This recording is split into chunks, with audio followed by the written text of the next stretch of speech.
এলিসের খুব কান্না পাচ্ছে। এলিস কিছুতেই এই কষ্ট সহ্য করতে পারছে না। এলিসের মাও ভীষণ কাঁদছে, তার কান্না যেন সীমাহীন। এলিসের বাবা প্রচণ্ড শোকে পাথর। এলিসরা দুই ভাই বোন, এলিস এবং পিটার। তারা সবাই কবরস্থানে ফুল হাতে দাঁড়িয়েছে।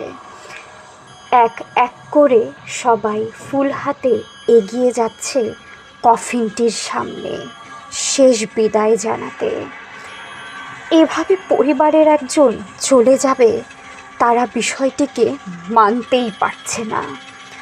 সবাই একত্রিত হয়ে প্রার্থনা শেষে এবারে ফুল দেবার পালা।